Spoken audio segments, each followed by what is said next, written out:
tuning in again, guys. As I showed you previously, back in the days in home ec classes, that's how we were taught.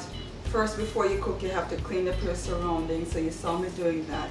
And then I'm going to get straight into the cooking. This is a cook with me. Thank you for clicking on that bell. See you in a little bit. Over a pound of split pig's feet. Let me take it up, show you what it looks like. I'm going to clean this up. I'm going to be cleaning these up. So you have a little piece of thing here that came off the hoof that needs to be removed. And you have to scrape it a little bit. If there is any hair on it, excess hair, you try to remove it. You can see what I'm doing. It has some hair on it sometimes. And usually I don't have any open flame or matches to take it off. So if I can't burn it off, then I just cut it away.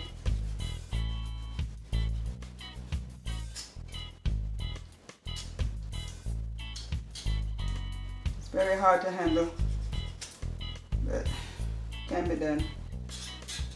All right.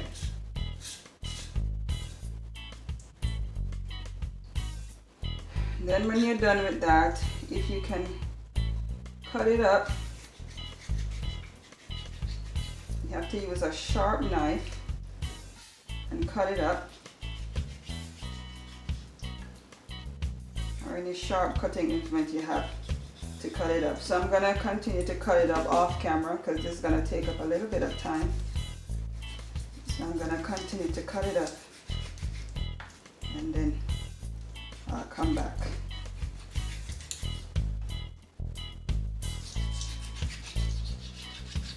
Just to show you don't do this. You're supposed to be doing this on a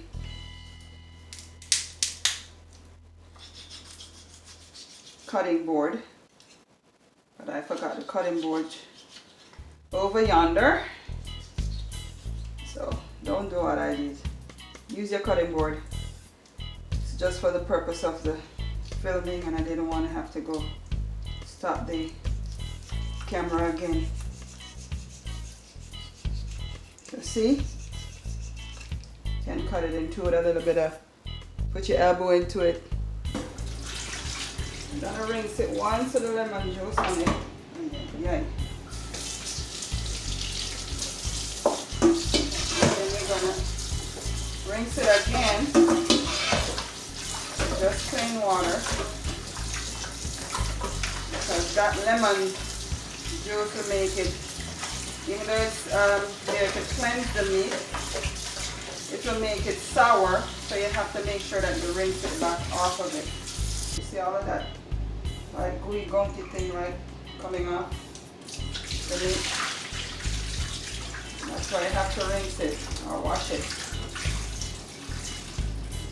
Just because I saw all of that, now I'm going to rinse it once more. We have natural seasonings here. I have yellow onion. I have a bulb of garlic. Yes, a bulb of garlic. Because as I explained in the cow food video, these types of meat, the pig trotters there, they take a very long time to cook. And this is a natural meat tenderizer. Not only tasty, but it helps to tenderize the meat. And of course, scallion. I might add some as I go along. Scotch bonnet pepper. Scotchy here. And of course, some thyme. So I've cut up all the natural seasonings. If you have been watching my cooking videos, you already know that I like to add my dry powdered seasonings first before I put the natural seasonings on. I don't know why, I just feel that the meat takes that salt and all that seasoning, you know, covers it and makes it, you know, marinate a little bit faster. I don't know, that's me, but that's what I've been doing. So right now I'm gonna take that pig trotters, and I'm using some adobo with pepper, some Laurie's.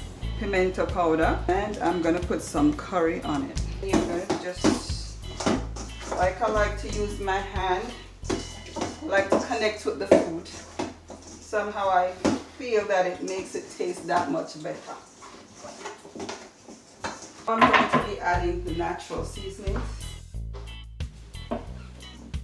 Allow it to marinate for about an hour or so.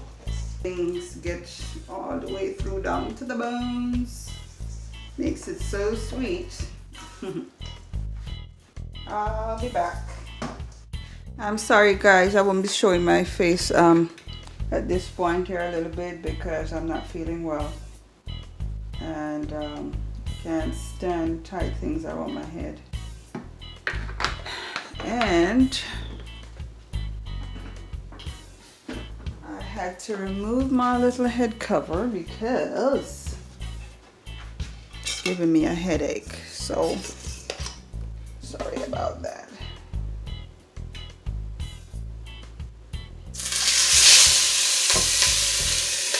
I'm going to cover it and allow it to take its own juices.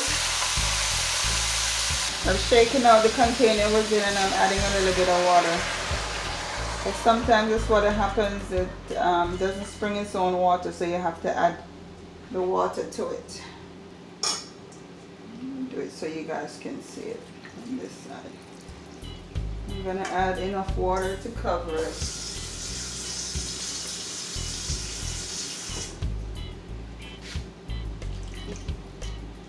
I'm going to be preparing some beans and allow it to boil for about a half an hour.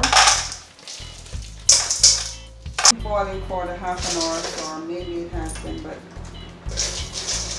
I'm just not feeling up to the task today, but I'm pushing through. And then of course after you add the broad beans, you're going to have to cover it with some more water.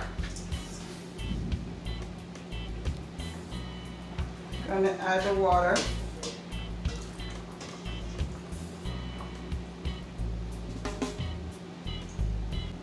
Like you saw with the cow foot, or you can go and look at that video too, watch that video, the cow foot with the broad beans. You have to cover it very well with the water because it's very tough. So you have to cover it so that it cooks evenly.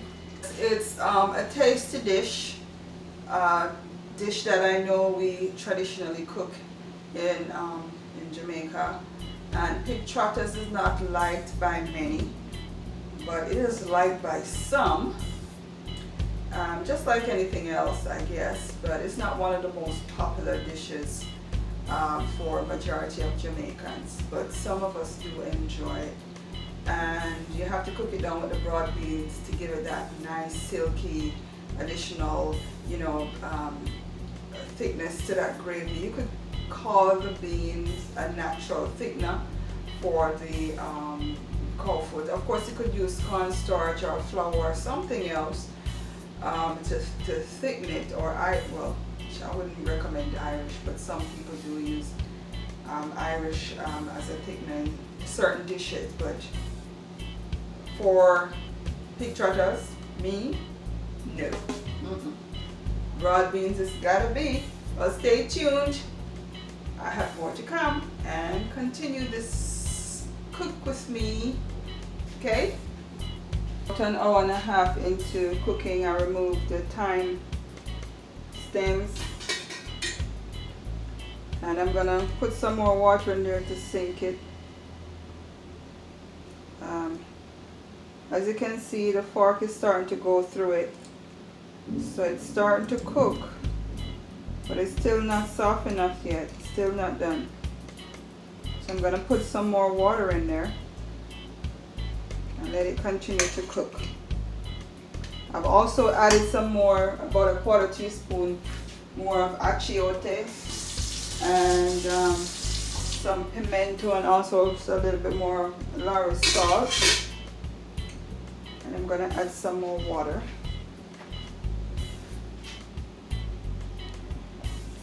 And be careful closer to the end of cooking. Try not to put too much water in there. Just putting enough in there now because it needs to cook down, and also the beans, the rest of the beans want to sink down. So I'm going to cover that up and let it boil up for about an half an hour to 45 minutes more, and then we'll be back. I've gauged the stove down to medium low, and I'm about to add some more seasonings. I'm adding some more garlic, about 4 cloves, half of an onion, and the other half of the Scotch bonnet pepper. I'm putting it in whole without cutting it up, just in case if I need to remove it. It may become a little bit too hot for some persons, and this way, if it's cooking out hot, you can just go ahead and remove it whole. So it's almost done now, and let me give you a test there. The beans are cooked fully, and also the meat. Well, not completely. We like it nice and soft. So even though it's cooked down these 2 hours now, see, soft, you still have some of these like cartilage and other things in there that needs to cook down a little bit. At the cart, let me show you what I'm going to be adding a little bit of. It's ginger powder. Whenever you're cooking curry, it's always good to add a little bit of natural ginger or some ginger powder if you have it, because that will help to keep your stomach in good condition, because some people curry, if they eat the curry for the first time or if they're eating curry, it tends to work against their stomachs. So you have to be careful when you're cooking curry, especially if you're cooking it for somebody for the first time. It's so rich and nice now.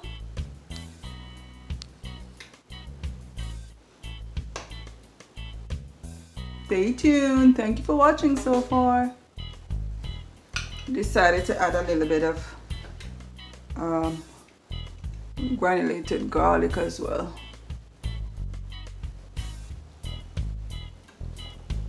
Stir that in.